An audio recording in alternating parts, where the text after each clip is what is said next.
Baloch liberation army کا army ہے بلوچستان کی، بہت ساری انہوں نے ٹیمیں جو بنائی بات ہوئی کہتے ہے. ہیں. لیکن میں یہ سمجھتا ہوں کہ ان کے علاوہ یا ان کو بھی جو امداد ملتی ہے وہ انہی لوگوں سے ملتی ہے جو کہ پاکستان کی دشمن قوتیں ہیں. وہ چاہتے ہیں کہ یہ نوجوان جو ہیں یہ لڑتے رہیں، حکومت کے ساتھ لڑتے رہیں اور پاکستان کے خلاف بغاوت کا راگ بھی الاپتے رہیں. تو یہ تو ان کی خواہش ہے، لیکن اصل ذمہ دار جو ہیں اگر وہ یہ کام چھوڑ دیں، وہ قوتیں کہ بلوچستان میں افراتفری پھیلانا یا ان نوجوانوں کو اسلحہ اور دوسری چیزیں فراہم کرنا کہ جو حکومت کے خلاف کارروائیاں کرتے ہیں، تو آہستہ آہستہ اس میں کمی بھی آ سکتی ہے اگر وہ قوتیں نہ ہوں. اور پھر یہ بھی ہو سکتا ہے کہ بھئی حکومت کسی طرح سے یقین دلا کے نوجوانوں کو ڈائیلاگ پہ بھی آمادہ کر سکتی ہے، لیکن پاکستان دشمن قوتیں یہ ہونے نہیں دیتی. کون سی قوتیں؟ ہمیشہ مثال کے سیاستدان طور پہ کہتا ہے پاکستان دشمن قوتیں، اسٹیبلشمنٹ کو، ایجنسیوں کو، ان کو ذمہ وار ٹھہرایا جاتا ہے، مگر سیاستدان حکومت کرتا ہے، پریزیڈنٹ، وزیر اعظم، سب کچھ مختلف پارٹیوں کو ہوتے ہیں. آپ خود گورنر سندھ کے رہ چکے ہیں، وزیر اعظم بھی اس وقت آپ لوگوں کا تھا، پریزیڈنٹ بھی آپ لوگوں کا تھا. ابھی بھی جیسے پاکستان کی حکومت ہے، پریزیڈنٹ، وزیر اعظم، سی ایم، گورنر، سب ان کے اپنے. تو پھر کیا اسٹیبلشمنٹ ایجنسیاں آپ لوگوں سے، سیاستدانوں سے اتنی حاوی ہے، اتنی طاقتور ہیں، تو پھر آپ لوگ کیوں حکومت میں آتے ہیں؟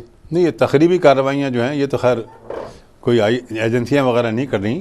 تقریبی کارروائیوں کے لیے سرفہرست جیسے بے شمار واقعات میں ہماری ایجنسیوں نے یہ نشاندہی کی ہے کہ ہندوستان براہ راست ان میں ملوث ہے.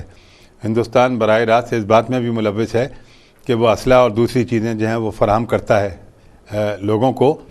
اتنا ضرور ہے کہ بلوچستان کے لوگوں کو یہ شکایت رہی ہے ایک طویل عرصے سے کہ جو حکومت کی جو ایجنسیاں ہیں، خاص طور پہ جن کا تعلق فوج سے ہے، کہ وہ ان پر کچھ زیادتیاں کرتی رہی ہے. اور ظاہر ہے کہ وہ حکومت کے ایما پہ جو بھی ظاہری بات ہے ہندوستان وقتی تو ہمارا جب سے پاکستان بنا ہے تب سے دشمن ہے، وہ جانی دشمن ہے، وہ رہے گا بھی. کبھی ان کی ہم آئیں گی، دو الگ دشمنوں کی کبھی بھی نہیں ہو پائے گی، الگ دو ملک ہیں، الگ ممالک ہیں. تو ہم لوگ اپنے سسٹم کے ساتھ، یہ سیاستدان اتنی ہزاروں کی تعداد میں ہمارے سیاستدان ہیں، مل کے اس ملک اور قوم کے لیے بہتری کے لیے، لوگوں کو سب زبانوں کے یکجا کرنے کے لیے کیا حکمت عملی ہو رہی ہے؟ دیکھیے، جہاں تک بلوچستان کا تعلق ہے تو اس میں تو بڑی یعنی جو حکمت عملی یہ ہونی چاہیے کہ ان کی کیا شکایتیں ہیں. اور ایک تو بہت بڑا جو شکایت ان کی ہے کہ بہت سارے لوگ ان کے غائب کر دیے گئے. اچھا، وہ کون ہیں، کدھر ہیں، کہاں چھپایا ہوا ہے؟ اگر حکومت کی قید میں ہے تو ان کو رہا کرنا چاہیے ایک as a gesture of goodwill. اس طرح کے واقعات سے پھر لوگوں کے دلوں میں اچھے جذبات پیدا ہوں گے اور اس قسم کے واقعات سے اسٹارٹ کرنا چاہیے. پھر وہاں زیادہ لوگوں کو روزگار فراہم کرنا چاہیے، وہاں زیادہ ترقیاتی کام کرنے چاہیے بلوچستان میں، تاکہ وہاں کے لوگوں کا دل جیت کر اور حالات کو نارمل کیا جائے. جو حالات غیر معمولی ہو گئے ہیں ان کو معمول کے مطابق لایا جائے.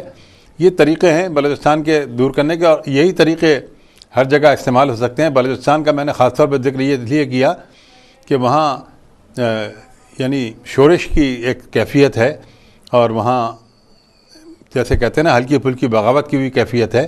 وہاں زیادہ توجہ دینی چاہیے. باقی بلوچستان کی آپ بات کریں، بلوچستان زیادہ تر جو نفرت کا اظہار کرتا ہے پنجاب سے، اس سے پہلے سندھ بھی پنجاب سے شدید نفرت کرتا رہا ہے، سرحد بھی. 3 صوبوں کی ایک الگ لینگویج ہے، وہ پنجاب سے ہی نفرت کا اظہار کرتے ہیں. آپ کی پارٹی کی قیادت میاں نواز شریف، شہباز شریف، ان کا بھی تعلق پنجاب سے ہے. تو پنجاب سے ہمیشہ سب تینوں صوبوں کو، چھوٹے صوبوں کو شکایت ہے اپنے بڑے بھائی سے. بڑا بھائی ان کے ساتھ بیٹھتا نہیں ہے. جب بھی لاشیں ملتی ہیں، چاہے وہ لیاقت علی خان سے لے کے ذوالفقار علی بھٹو، میر مرتضیٰ بھٹو، شاہنواز بھٹو سے لے کے میر مرتضیٰ بھٹو تک، یہ لاشیں سندھ سے ملتی ہے. وہاں سے بلوچستان سے آپ کو نواب اکبر بگٹی کی لاش ملتی ہے. سرحد میں مختلف لوگوں کی بے گناہ لاشیں بہت ساری لوگوں کی مل گئی. آج بھی ان کے اوپر ڈرون حملے، یہ وہ، وہاں پہ لوگوں کی لاشیں ملتی ہے. اس طرح پنجاب سے ایسا نہیں ہوتا، ان کے ساتھ وہ ایک سلوک نہیں ہوتا جیسے تینوں صوبوں کے ساتھ ہو رہا ہے. تو کیا سبب ہے یہ سب کچھ؟ نہیں، پنجاب میں بھی دہشت گردی کے واقعات تو پنجاب میں بھی بے شمار ہوتے ہیں. جس طرح بڑے لیڈروں کی، سیاستدانوں کی لاشیں ملتی ہیں، ان کو شہید کیا جاتا ہے، ایسا تو نہیں ہوتا وہاں سے. اتفاق کی بات ہے